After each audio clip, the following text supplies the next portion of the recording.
ya ada pendampingan baik itu dari keluarga maupun dari profesional. Karena anak dibully itu dalam keadaan tertekan, trauma, dan tidak berdaya, dan bisa depresi. Nah, ini sangat membutuhkan perlindungan khusus.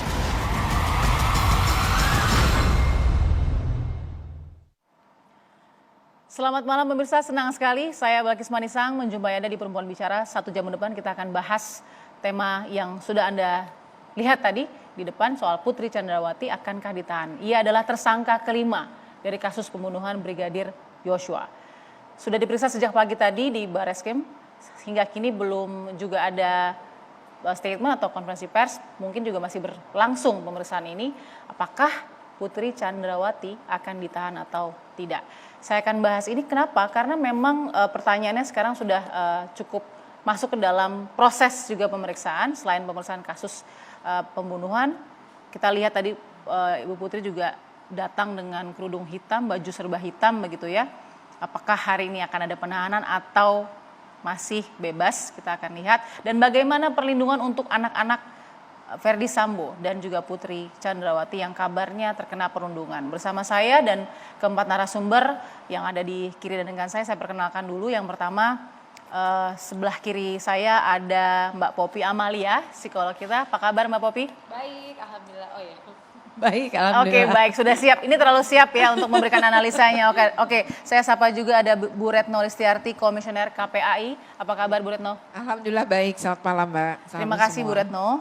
Dan ada Mbak Irma Huta Barat, Serikandi Indonesia Bersatu ya, saya sebutnya ya. Apa kabar Mbak Irma? Kabar baik Balkis. Oke, selamat malam pemirsa. Selamat malam. Dan Brigjen Pol Purnawirawan Sri Suari, praktisi kepolisian kita malam hari ini. Ibu Sri apa kabar? Kabar baik. Oke, saya sudah merasakan auranya siap sekali untuk memberikan perspektif dan analisanya malam ini, tapi kita lihat dulu informasi terbarunya. Tersangka pembunuhan Brigadir Joshua, Ferdy Sambo, resmi dipecat dari kepolisian. Istri Ferdy Sambo, Putri Chandrawati, yang juga sebagai tersangka menjalani pemeriksaan di Bareskrim Polri. Desakan agar Putri Chandrawati segera ditahan sangat mencuat. Namun, tak sedikit yang menyinggung agar penahanan Putri mempertimbangkan psikologis anak-anak, terutama anak bungsu yang masih berusia 1,5 tahun. Sejak bergulirnya kasus pembunuhan Brigadir Joshua, Ferdy Sambo dan keluarga menjadi sorotan. Bahkan anak mereka kerap menjadi korban perundungan. Anak rentan mendapatkan stigma negatif akibat perlakuan orang tuanya. Perlindungan terhadap anak korban perundungan seharusnya dilakukan. Namun, apakah perlindungan ini juga sama adilnya dengan anak dari tersangka kejahatan lainnya? Apakah tersangka kasus lainnya juga mendapat pertimbangan sama seperti pertimbangan penahanan Putri Chandrawati terkait pengasuhan anak? Dinamis sekali perjalanan kasus ini dari mulai sidang kode etik yang dijalani oleh Ferdy Sambo yang berujung juga dengan banding yang disampaikan oleh Ferdy Sambo meminta banding atas pemecatannya. Ini juga pemeriksaan Putri Chandrawati yang sudah berlangsung dari pagi sampai malam. Saya mau tanya dulu, apakah dengan pemeriksaan Putri Chandrawati ini akan memperjelas kasus atau tidak, Ibu Sri? Silakan. Ya, Balkis, untuk menjawab pertanyaan ini memang kita tidak bisa mengandai-ngandai. Kita mungkin berharap seperti itu. Bu Putri semestinya dengan kasus yang semakin terbuka, dengan pembuktian yang demikian intens dan sudah satu persatu dibuka, harapan kita terbuka adalah itu yang lebih baik. Berkata jujur itulah yang lebih baik, karena tidak ada gunanya untuk mempertahankan pendapat yang sebelumnya, sikap-sikap yang sebelumnya. Dia harus berbalik arah 180 derajat. Balik kanan menurut saya, jangan mempertahankan ini. Kalau saya berada sebagai Bu Putri, amit-amit Jabang Bayi, itu adalah cara yang terbaik, strategi untuk masa lalu sudah berlalu, maka yang dia perjuangkan adalah hari ini dan masa depan, semestinya. Tetapi kalau yang terjadi adalah masih bertahan seperti yang sebelumnya, saya rasa polisi juga akan menerapkan berbagai macam cara. Kalau kita tahu di ruang pemeriksaan itu selalu ada ruang kaca dua arah, maka polisi juga akan menugaskan psikolognya, psikiatrinya untuk mengamati perilaku-perilaku ini apakah sakit yang sesungguhnya atau sesuatu yang dibuat. Karena memang apakah buat ini menjadi kecurigaan yang sama-sama ada. Oke. Itu oleh karena itu saya yakin pihak kepolisian dalam konteks ini bagaimanapun pihak kepolisian ingin mempersembahkan yang terbaik, ingin cepat menyerahkan berkas Oke. perkara kan 4 perkara sudah maju tinggal Ibu Putri, maka punya kepentingan untuk memastikan ini disegerakan penyelesaiannya sehingga publik juga semakin mendapatkan penjelasan dan kejelasan melalui sidang pengadilan. Oke, saya ingat 2 pekan lalu ya, kalau masih ingat Mbak Irma dan juga Mbak Popi saat itu ya. 2 pekan lalu Ibu Sri bilang bahwa pemulihan nama baik itu kan juga akan datang ketika SP3 kasus pelecehan seksual. Tapi ternyata kan salah satu yang akan dikonfirmasi adalah soal motif pembunuhan yang dikatakan Pak Kapolri juga dalam raker DPR itu soal tindakan asusila nih Bu. Nah bagaimana Bu, ini berarti naik lagi ya motif yang sudah dibahas kemarin SP3 sekarang naik lagi jadinya? Pasti, karena pusaran kasus ada di beliau. Beliau adalah saksi kunci, saksi mahkota. Oke. Bagi suaminya saksi mahkota, bagi pelaku lainnya saksi mahkota. Tapi bagi dirinya sendiri dia adalah tersangka. Maka yang tadi saya katakan, kalau dia mau menyelamatkan diri dan masih punya harapan di masa depan, Oke. tidak ada jalan lain selain jujurlah. Katakanlah apa adanya. Toh mau dibuka sekarang maupun di pengadilan sama kok. Justru kalau dibuka di sekarang, maka akan ada positif impact buat dia. Oh dia mulai jujur, mulai menyadari. Nah kalau ini belum menyadari, apakah nah ketidaksadaran ini apakah ada faktor sakitnya? Kalau tekanan pasti ya. Ini aja sudah sangat mendekan. Apakah faktor ada sesuatu yang terkait dengan kejiwaan ataukah hanya sebagai sebuah strategi atau trik? Itu Oke. persoalannya. Oke, Mbak Irma saya mau dengar apa pendapat Mbak Irma kalau malam ini misalnya tidak ditahan dengan alasan-alasan yang sesuai mekanisme lah. Gini, jadi dari pertama itu kan kita sudah disajikan kebohongan besar ya. Kebohongan besar yang diumumkan oleh Bintang 1 waktu itu Kadif Humas Polri. Kebohongan itu kemudian diralat. Kapolri bilang tidak ada pelecehan seksual dan tidak ada perencanaan pembunuhan. Itu institusi yang mengumumkan secara resmi ya. Ini kita bicara soal Putri Sambo. Kita tuh nggak mikir ya bahwa ada mamanya Joshua itu nangis nggak berhenti. Saya aja kalau ngomongin soal dia tuh sampai sesek tau nggak? Karena dia itulah yang menanti-nanti kesaksian dari Putri. Oke. Ya, kita ingat dulu ke belakang. Ketika pengumuman tentang tidak adanya pelecehan seksual dan tidak adanya percobaan pembunuhan, itu berarti kepolisian salah, mengumumkan sesuatu yang salah berdasarkan senario dari Fahmi Alamsyah dan Verdi Sambo. Harusnya minta maaf dong, karena itu sudah membuat kebohongan publik, menyerang kehormatan dan juga obstruction of justice ya. Dulu jangankan secara resmi memakai di belakangnya ada Kepolisian Republik Indonesia, responsabilitas, akuntabilitas, integritas dan semua kredo-kredo yang bagus-bagus itu. Oke. Yang diomongin itu kebohongan, tapi tidak pernah ada permintaan maaf baik dari Kapolri saat mengumumkan atau dari 2 orang yang mengumumkan itu. Oke. Artinya tidak ada yang mempertimbangkan nih perasaan keluarga korban. Oke, jadi efeknya kalau tidak ditahan apa? Tidak ditahan kebangetan, ini hari ke-48. Iya kan? Ini kan soal kebohongan. Senario yang dijalankan itu senario kebohongan. Balkis ingat, dulu ada aktivis yang berbuat kebohongan namanya Ratna Sarumpait. Dia mengakui kebohongannya, dia minta maaf kepada rakyat Indonesia, dia jalani hukumannya.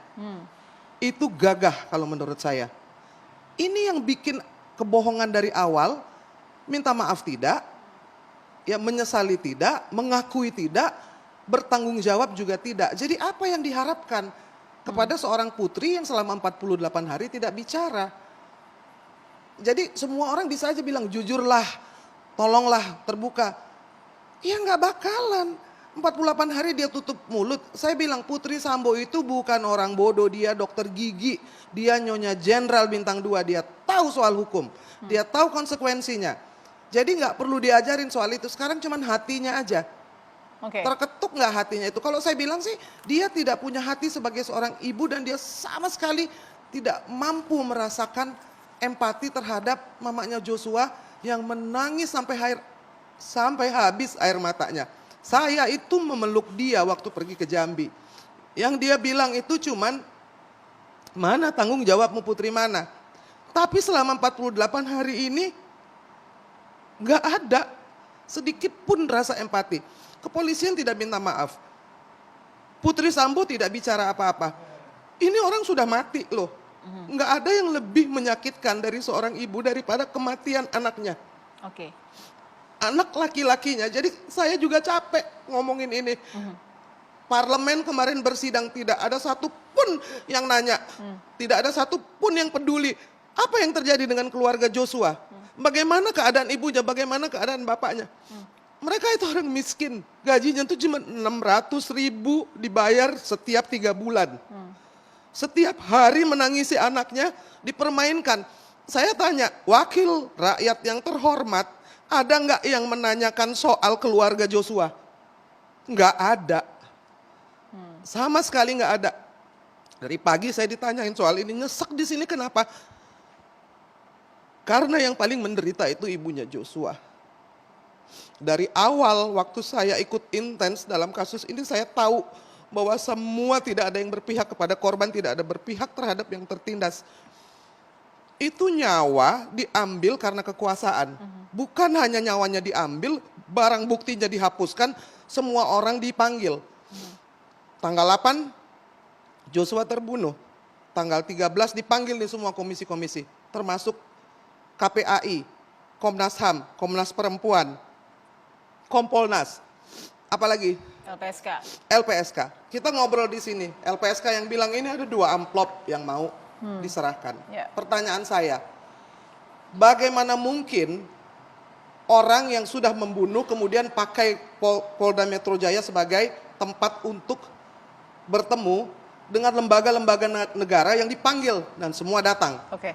Dan semua datang. Pertanyaan saya, kalau LPSK ngaku dia menerima amplop dan kemudian dikembalikan, yang 4 komisi lain ini nggak mungkin nggak terima.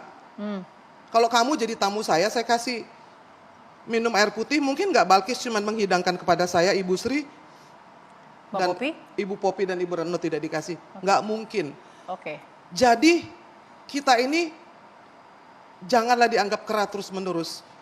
Naif seolah-olah kita harus berprasangka baik. Sementara yang namanya keluarga di Sungai Bahar itu tidak berdaya. Saya ini hanya bisa bersuara supaya didengar. Supaya paling tidak adalah di antara komisi-komisi yang terhormat ini, Dewan Perwakilan Rakyat yang terhormat ini, kepolisian yang kita cintai ini, supaya bisa memikirkan Oke. si nyawa yang hilang ini mau diapain sih? Nggak ada. Putri harusnya ditahan. Oke. Putri harus ditahan. Harus ditahan dan harus diperiksa oleh dokter penyidik. Saya udah pernah ngomong sama Ibu Sri di sini. Ya. ID itu bersedia. Ya. Nggak ada yang didengerin. Masuk dari sini, keluar di sini. Jadi urusan polisi ditangani oleh polisi, dilakukan oleh polisi, tidak boleh ada orang lain yang memberikan saran. Kenapa saya ngomong begini? Karena sayang sama kepolisian. Kita ini ngakunya negara demokrasi. Nggak bisa kalau penegakan hukum itu tidak jalan. Baik. Nggak bisa kalau kita tidak punya kepolisian yang kita bisa trust. Ini kan ujian. Jadi berhentilah berpura-pura, berhentilah membuat seluruh rakyat Indonesia ini Oke.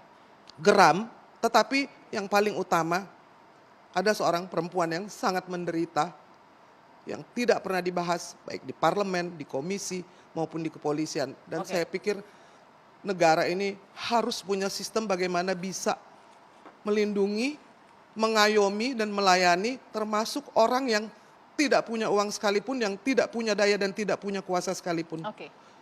Itu aja. Oke, saya kasih kesempatan ya karena pasti punya hak jawab juga ya Bu Retno di sini kan karena tadi dibahas juga oleh Mbak Irma harus ada hak jawab juga dari KPAI. Terserah ini adalah bebas hak jawab dari Bu Retno soal bagaimana kekuatan dari seorang Sambo kemudian mengumpulkan komisi-komisi kelembagaan yang kemudian tadi sangat sensitif dengan amplop-amplop itu. Gimana Bu? Mungkin bisa diklarifikasi dulu. Ya, pertama sih bukan saya yang hadir Ya. memang. Yang hadir di KPA dari KPA itu Ibu Putu Elvina. Bu Putu Elvina sendiri sebenarnya kalau di dalam rapat pleno terkait itu tuh tidak pernah membahas sebenarnya pada pertemuan itu. Ya. Tetapi kalau KPAI memang kan fokusnya, misal tadi kalau Ibu Irma, tentu kami simpati ya, empati, kemudian juga kenapa kemudian kita misalnya KPAI tidak bersuara untuk keluarga Sambo karena memang kan kami terbatas pada kewenangan ya. Iya.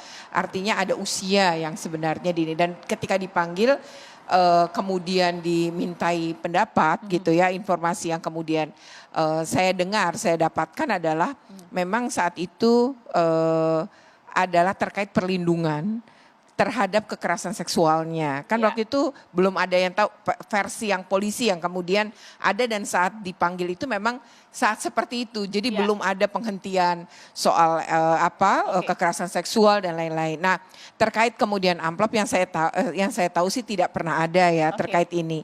Dan kemudian kalau berbicara anak-anak Sambo yang kemudian ada perundungan, kami pun baru kan bicara itu. Oke. Itu juga karena ada pemberitaan yang memunculkan bahwa terjadi perundungan terutama pada anak yang pertama. Waktu itu kita juga hati-hati karena anak yang pertama usianya sudah bukan anak juga. Sehingga koordinasinya harus dengan Komnas Perempuan. Tetapi kalau terkait dengan anak-anak yang kemudian mendapat perundungan, kan baru tahu juga berikutnya. Itu hitungannya kan juga baru beberapa hari yang lalu. Iya. Nah pada saat itu kami juga sudah langsung bilang loh, anak tuh kan gak bersalah gitu ya. Jadi bahwa kita semua tentu mengutuk segala bentuk kekerasan, apalagi sampai menghilangkan nyawa. Ya kita mengecam tentu perbuatan seperti itu, apalagi dilakukan oleh orang yang tadi Ibu Irma katakan memiliki kuasa. Namun tadi kewenangan KPAI kan juga punya keterbatasan ya. Betul. Kita mencampuri urusan yang mana gitu, kewenangan yang mana yang bisa kami lakukan. Nah, ketika anak-anak Ferdi Sambo ini mendapatkan dugaan tadi ya perundungan, kemudian kalau di media sosial memang luar biasa derasnya perundungan itu gitu. Nah tentu ini kan kalau di dalam Undang-Undang Perlindungan Anak kan masuk di pasal 59 yaitu perlindungan khusus anak di mana ada 15 perlindungan, salah satunya adalah anak korban stigmatisasi dan labelisasi akibat perbuatan orang tuanya. Oke. Nah sebenarnya KPAI ngurusin kayak gini sih bukan cuma anak Sambo aja, Iya. tapi bahwa beberapa kasus yang tentu saja silent tidak ada juga di berita, Iya. misalnya para pelaku pidana orang tuanya kemudian anaknya mendapatkan, kita juga menangani termasuk anak-anak teroris ya, Oke. yang kemudian sampai harus juga diletakkan waktu oleh BNPT di Ya. wilayah Sentul gitu. Artinya bahwa ini berlaku untuk semua gitu, kita tidak berpihak. Iya. Artinya siapapun, ya anak siapapun, kalau Iya. kemudian dia terkena stigma labelisasi, tentu kan memang ada perlindungannya dan Oke. itu pun ada di PP Mbak. Jadi- Nah di PP nomor di PP 78 tahun 2021 perintahnya diberikan kepada pemerintah pusat maupun pemerintah daerah dan rinci ya, Iya. mulai dari hak atas perlindungannya sampai Oke. hak atas pemulihannya. Ini kita bicara anak gitu Oke, ya. oke. Nah itu jadi kewenangan kami memang di sana. Di situ. Oke, tapi Iya. masalah tadi diundang bertemu soal amplop, KPAI clear soal itu tidak ada dan tidak menerima. Ya pertama bukan saya yang hadir, Betul. sehingga saya tidak bisa mengatakan bahwa saya tidak menerima atau apa enggak, karena memang enggak. Betul. Saya tentu, tetapi bahwa di dalam pertemuan itu pertemuan seluruhnya menurut Ibu Putu dan terkait kemudian tadi ya soal amplop yang saya tahu tidak pernah ada sih cerita tentang amplop juga. Gitu. Oke. Terima kasih Bu Retno klarifikasi. Kita akan sambung lagi pembicaraan ini. Masih banyak aspek yang akan kita bahas di Perempuan Bicara.